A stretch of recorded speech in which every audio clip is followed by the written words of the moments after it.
fact. Video games suck. This is pretty clear to anyone who has spent any decent amount of time or money on them. In order to dupe people into playing them, however, developers need to get creative with incentives to make the players think that they're getting something worthwhile out of these decrepit and hollow pieces of digital waste. Before Jonathan Fortnite of Epic Games invented the ingenious Victory Royale and cornered the market on artificial dopamine release, these hell-bound programmers of old often relied on techniques such as unlockable content, higher difficulties, extra modes, and replayability. Most superfluous of all, however, are the common, yet somehow still elusive, achievements. Or trophies, I guess, if you're a PlayStation user. Surely that's enough ham for the intro, right? Like, writing filler dialogue to introduce and bridge ideas is fucking hard, dude. And to be upfront, I just want to finish this fast so I could get back to bed.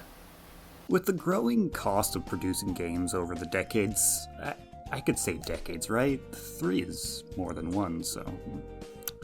It shouldn't be a surprise to anyone that less integral features that were once commonplace ended up fading into obscurity. Stuff like multiplayer modes in core single-player games, cheat codes, and just general unlockable content were found in more games than not around the 5th to 7th generations. And while they were never really a major part in making a game good, hence why they were some of the first things to be cut, it definitely helped the player feel more rewarded and cared for, and helped develop personal attachments and memories. Now, I've spent enough time in recent videos comparing old and new generations of the industry, so I'm gonna keep it light as possible here. Achievements specifically were probably at their peak during the 7th console generation, when online play was becoming mainstream and being able to compare achievements with proof was novel, since previous generations mostly relied on playground rumors of your friend's cousin who unlocked Sonic in Melee by beating 20 enemies in Cruel Smash. Of course, achievements would begin to die down a bit in the years that followed, but unlike other gimmicks, it never fully went away.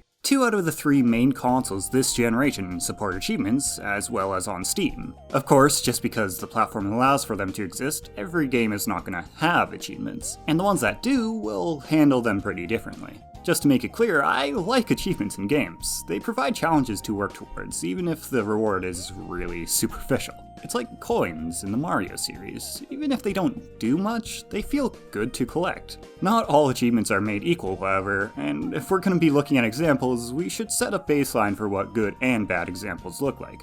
In my eyes, the criteria that makes for a good set of achievements is as follows. Every player should be able to get every achievement, barring skill issues. Achievements work best in sets, and I find that if it's impossible to get 100%, reaching the 99% will feel significantly worse, the 100% completion being bigger than the sum of its parts and whatnot. So achievements that are either outright broken or impossible obviously should not be included. Furthermore, achievements that are gated by super niche actions of other players or non-recurring timed events should also be excluded. These kinds of things are more common in core multiplayer games, and in general, there's going to be all sorts of asterisks for them since they just straight up operate under different rules. Let's bring up our first example for today, Team Fortress 2. I don't even know why I f***ing bother anymore. TF2 has a lot of achievements, many of which will make perfect examples for the stuff I'm going to be talking about, but I will restrict myself to dropping in after this section for the sake of video variety. These 4 achievements are physically impossible to obtain legitimately, because, for technical reasons I'm not entirely certain of, Team Fortress simply cannot track views on YouTube anymore. Even if it did function though, the requirements are honestly outright unfair. 100,000 views on any video is insanely hard to achieve, let alone a video made entirely in the TF2 replay editor, which, while handy for fancy camera work, lacks a lot of the tools to bring a video up to modern standards. Even the biggest Team Fortress 2 dedicated YouTubers will struggle to break 100,000 sometimes. Moving on from the literally impossible to the practically impossible, we have Saxon Hale, which requires you to craft the Saxon Hale Halloween mask. As you might have guessed, this is restricted to the month of October, but at the very least, the Halloween event is yearly, and you don't even have to get all the parts within 1 year. The parts being, of course, 9 similar masks of the game's 9 classes, which you can get from completing Halloween challenges. The challenges themselves aren't too bad, usually just involving you gaining scoreboard points on a certain map. Here's where the issues start, however. The masks you need are a small part of a vast pool of cosmetics with over 200 possible items. There's also no system in place to prevent you from getting duplicates, and none of the cosmetics are tradable by default. Now, I'm not the best at statistics, but that's less than 0.5% of a chance to get one of the desired items per roll, and there's a hard limit on how many packages you could receive each year tied to how many Halloween maps are in rotation, with 30 being available this past October. So, technically possible, just not really. Another side of the same nearly impossible coin is the Great Deflate, requiring you to kill 79 players who have the Blunicorn cosmetic equipped. As you might reasonably expect given the last couple sentences I just said, it's not as simple as it seems, as the Blunicorn is not only a rare cosmetic, but one that isn't very sought after, since it both enables and can only be seen in Pyrovision, a gimmick that's tied to certain cosmetics and weapon skins that changes some particle effects, textures, and text to be, this. You can decide for yourself if this is a good look, but most people who do like it are not the types to own a $20 cosmetic, and in fact are probably only in Pyrovision because one of the 2 free guaranteed hats new players tend to get early on are the Pyrovision goggles. When Pyrovision and the Blunicorn were new, maybe this achievement wasn't so bad, but it is entirely ignorant of what the game's climate is like today, which can be said for a few other achievements involving some of the first unlockable weapons. The third side of the impossible coin, note to self, make a new type of coin that has 3 equal sides, is the achievements that require you to do a pretty basic thing that happens regularly, except, hundreds of times. If you don't play TF2 much, or at all, 142 rounds won on the map Powerhouse doesn't seem all that bad. Time consuming sure, but impossible is a bit of a stretch, isn't it? Oh hey look, a band-aid. Powerhouse is known for long, stalematey matches that end in draws the majority of the time. You could expect over half of the games to last over an hour as there's no hard time limit, and capping the last point on either side being damn near impossible given how far it is from the attacker spawn and how literally on top of it is for defenders. 200 hours in an online game isn't a lot to some people, I'm aware, but you gotta keep in mind that this figure is honestly a best case scenario, and the whole time you have to play on one singular map. Doable by anyone, sure, technically, but it does not respect the player's time at all. Especially when you take into consideration that this is just one of 7 achievements that follow the same formula of about 140 wins on one map. The final member of our rogues gallery of bad achievements is obscurity. Although these offenders are not nearly as problematic since, well, Google exists. These are often achievements with either vague or no hints on how to actually gain them, and can be anywhere from frustrating to downright masochistic to discover to a player who chooses to go for them blind. There's only one achievement in TF2 that I think falls under this category, and while it is a very good example, it will take more time than it's worth to explain. So I suppose it's time we put this game to rest. A Hat in Time, for the most part, is a shining example of achievements done right, and I can assure you it will be showing up in this video again later. But for now, I want to point out one possible snag in the achievement titled Why. There's just no reasonable way to guess on how to get this in a vacuum. In fact, the more you try to get into the developer's head, the less likely you are to stumble across the actual solution. Without prior knowledge, stumbling into it is the only way you're really going to find out about it. And who you are as a person is very much a factor. If you don't get it on your first or maybe second playthrough of the game, you're probably never going to figure it out. You'd think that this would make it a horrible achievement by my own standards, but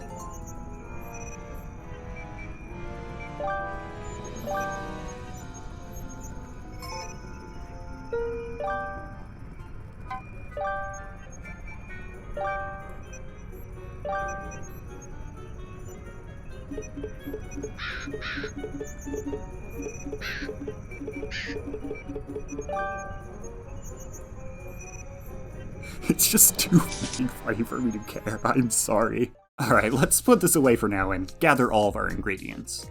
A good achievement should be reasonable to obtain by just the player's own input alone, with multiplayer interaction, RNG, sleuthing, and time investment kept in check. However, just mixing ingredients together won't get you a cake.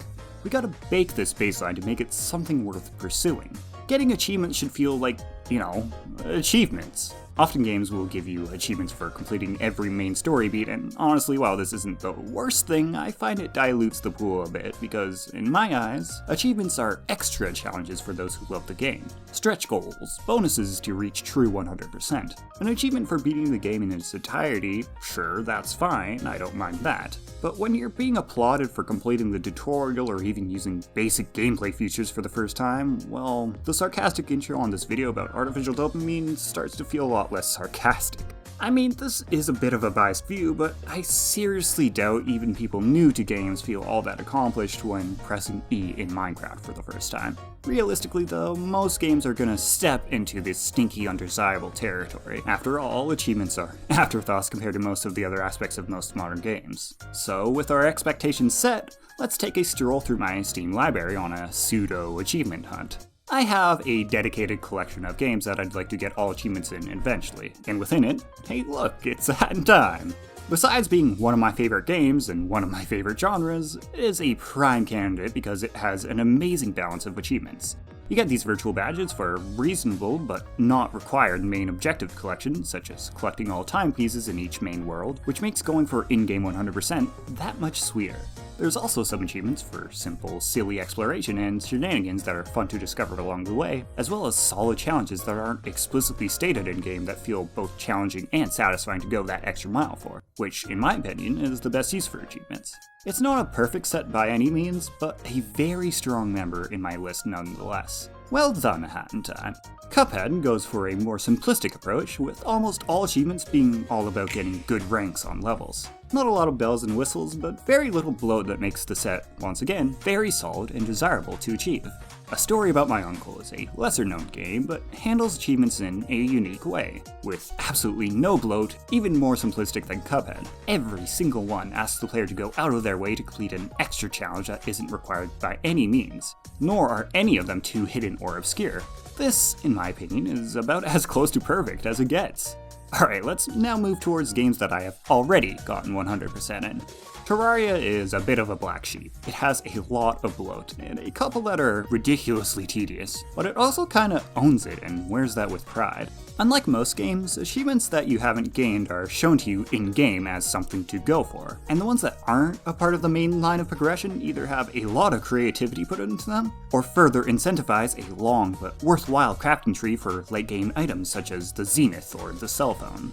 A passing grade for sure, but work could be done to improve the set. SpongeBob Battle for Bikini Bottom. Do better. Only one single achievement in the set is one that you won't naturally get from a regular playthrough getting all golden spatulas, which is already pretty standard to pursue in a collectathon. D+, see me after class. Risk of Rain 2, let's see what you have for me. Oh my, this is quite different. It's beautiful, in a way. Every single achievement is tied to a small in-game reward, with challenges that are incredibly varied and encourage the player to explore all sorts of playstyles on top of improving at the game at every step on their journey to 100%. It's such a smooth and satisfying flow that makes getting 100% in this game some of the most fun I've had in any game, to be frank, but I don't know if I could give it a passing grade. Is it cheating to tie achievements to in-game rewards? Is this any different to the issue I had with Battle for Bikini Bottom? Oh jeez, my head is spinning. I may have to step back for a second. It seems that a lot of your roguelike brethren follow the same tradition. Tons of achievements spread all throughout to encourage the player to pursue not only a basic victory, but a vast valley of different challenges and gameplay styles, increasing replayability for hardcore fans, as well as opening the eyes of newer players to the possibilities and pushing them towards their own smaller victories in this often difficult genre. I think we could all learn something from this presentation. Thank you, roguelikes. You've done well. You may sit back down now. The obvious next step here is to look at examples that don't hold up to my personal standards. Games that I personally love but doubt I will pursue 100% in. Let's see... Going Under, almost doable, but these two are too tedious and too skill issue, respectively. Ori and the Blind Forest, a combination of skill issue on my part and just requiring too many individual full playthroughs, and that's not even considering all the failed runs for these two in particular. Borderlands 2 requires a pretty committed playthrough of each individual character, and the game isn't exactly short. Not necessarily tedious, just not worth my time when I have way too many other games to get through. Resident Evil 2, again, not too tedious, and the challenges are reasonable, but it will take too many individual playthroughs, and I don't think I could handle a commitment of that size. I am starting to see a pattern here. Okay, I may have lied a little bit about myself in order to push a better narrative for this video. Sue me. I love achievements in games and pursuing 100%. That statement is true, but there's a pretty big asterisk on there. Bigger than that. A little bigger. Whoa, Jesus, calm down. Not that big. Okay, yeah, that works. I love achievements in games and pursuing 100% in theory. In practice, I am not really one to replay games often, if at all. It's just not something I enjoy all that much. It feels too repetitive to me, even in games that emphasize replayability. And I also start feeling bad about all the fresh games I could be playing. Not that I'm great at doing that either, so I tend to restrict myself to games that can be 100%ed from a single save file. But, luckily for me, I have at least one friend. Everyone, meet Ryan. I could give him an introduction, but why not let him introduce himself? Yeah, I'm Ryan. I like to play video games, particularly challenging video games, and thus I enjoy collecting achievements. Otherwise, I like to play music and do hard things. Do hard things. I don't know. Penis. Yes, one of those. Mm-hmm. Only one. Only Loyalty. One. So in terms of favorite franchises, I'm a big fan of Dark Souls and, any other Souls-like. I like Fallout, particularly not the Bethesda Fallouts, but they're okay as well. I've always enjoyed, one-off, very story-heavy games like Shadow of the Colossus. So what draws me to these games is the atmosphere and the challenge. So how do you feel about achievements in video games? Achievements are actually really important to me for no reason. Whenever I get a new game, I always look at the achievements and I think about how I can 100% the game if it's possible, how I can do that efficiently, whether or not the achievements are good. And sometimes, if a game's cheap, if I might pass on a game and I see it as achievements, I might just play it just to get them. I think it just tricks my brain into thinking that I'm being productive. Video game achievements feel like real accolades when they're actually difficult. So 100%ing Dark Souls or Demon Souls or whatever, they give a real sense of progression when you finish the achievements. Let's give an example of your ideal set of achievements. What would an ideal set of achievements look like? So I'll just talk about what makes for a bad list first, because that's easier. Mm-hmm. The number one thing I hate is online achievements. And this is because online achievements inherently mean there is a limited window to get all of the achievements in this game. And it's just bad design. If you need to be online to get an achievement, it shouldn't be there. Second is probably collectible achievements in a game that doesn't actually think about collectible placement. When a game just throws in 150 feathers, like Assassin's Creed, and tells you to collect them for the achievement, and they're not thoughtfully placed, that's a horrible achievement. So the ideal list, I would say, my favorite type. Okay, first of all, just the basics. Achievements for completing certain parts of the game. Just the basics that everyone's going to get if they finish the game. Then I would like to have, if a game has thoughtful collectibles, I think collectible achievements can work. And then the next would be challenge runs. So Resident Evil always does this, or the new Resident Evil games always do this well, where they throw in achievements for speed runs, no heal runs, no box runs. These types of things make me replay the game in a way I never would have played it before. And in doing so, I experience the game differently and enjoy it more. So those are always great. I like to see a game have certain achievements that aren't hard to get necessarily, but they're just kind of out of the box. Dead Rising 2 has some good examples where you get achievements for just doing very asinine things that don't really have any impact in the game. But it's just always nice to see an achievement pop because I made a creative decision. This one's a bit of a smaller question, and I think the next couple will be... Give me an example of a game that you have played way more directly because of achievements. Gotta be Resident Evil 7. Resident Evil 7 was actually my first real experience with Resident Evil that wasn't just hopping on Resident Evil 6 and then getting off.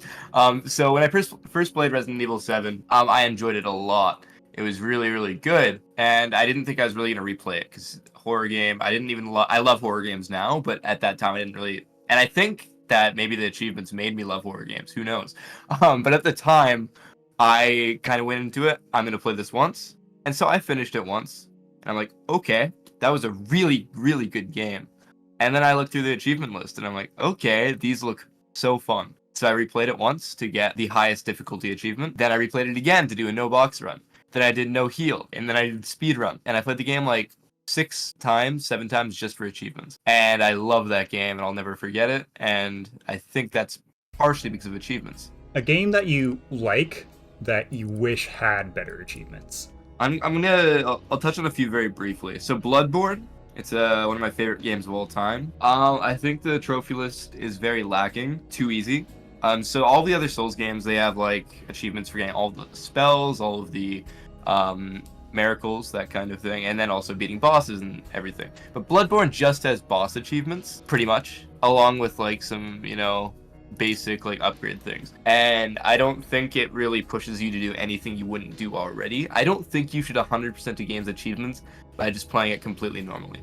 I think that's kind of lazy achievement design. I don't it doesn't make me enjoy Bloodborne less. And there's just games that don't have achievements, which are obviously going to be bad lists. I won't mention any of those. Lobotomy Corporation, you mentioned to me if that had achievements.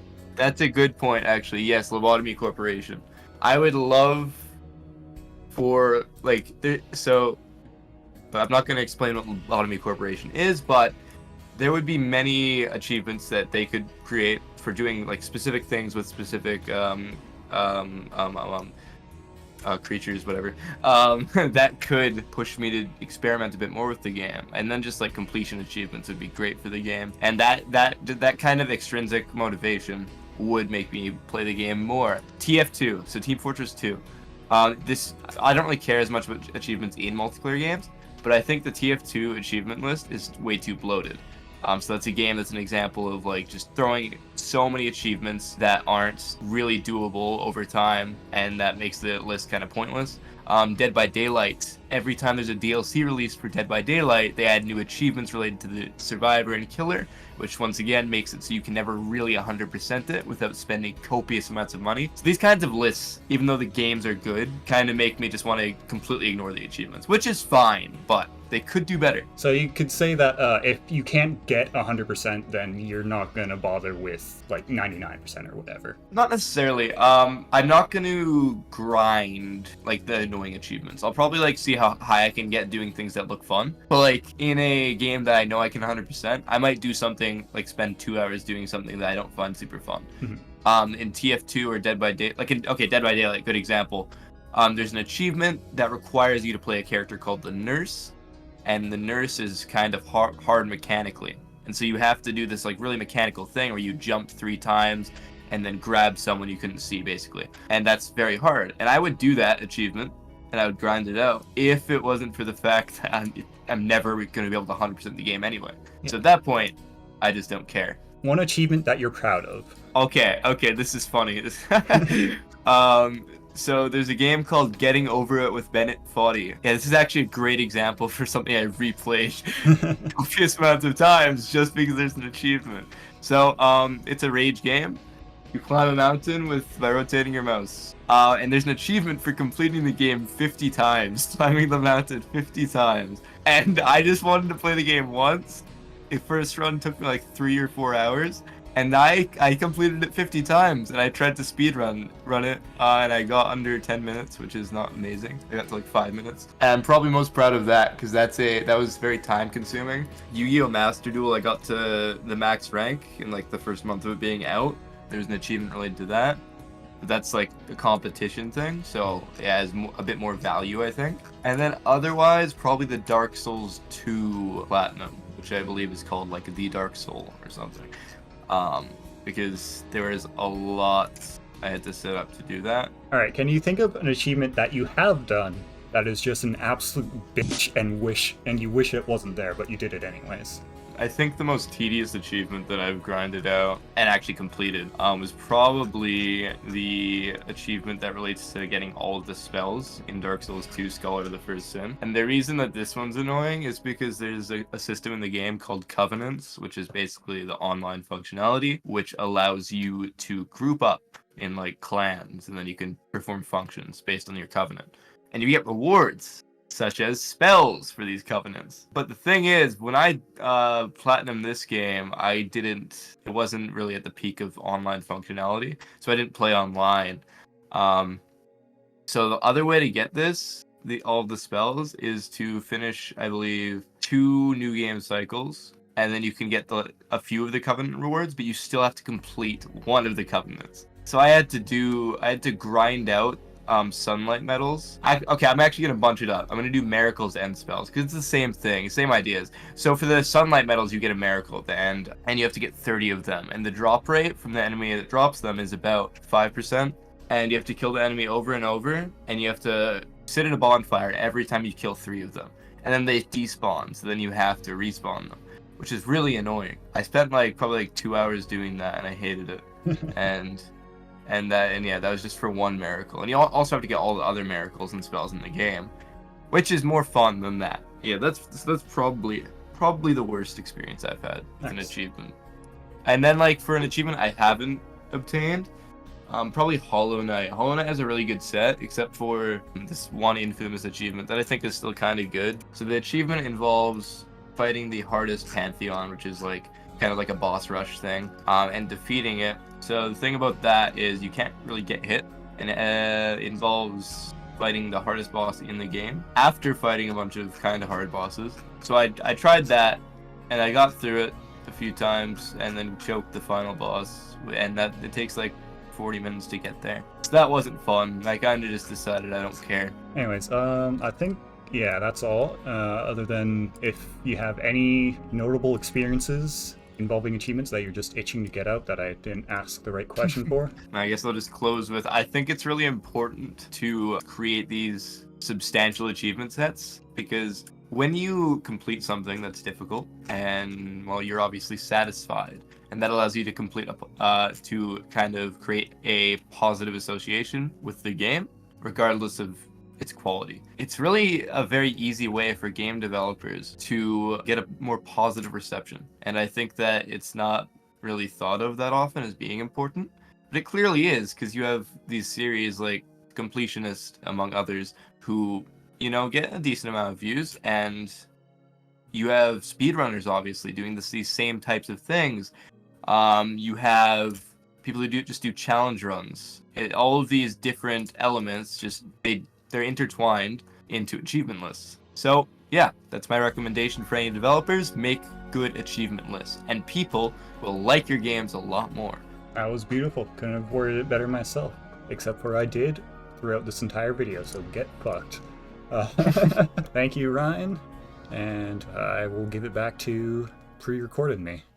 There is obviously an implicit bias to this quote-unquote survey/study I did, since it's literally just coming from me and one of my best friends, but achievements still clearly are important to a non-negligible chunk of gamers. A legible chunk, even. Despite being fairly effortless and often an afterthought, there is a very real and tangible benefit to adding them. These achievements help not only in rewarding the player for being creative and pushing their own limits, but also in forming connections and memories to these experiences that they will hold close to their hearts for a lifetime.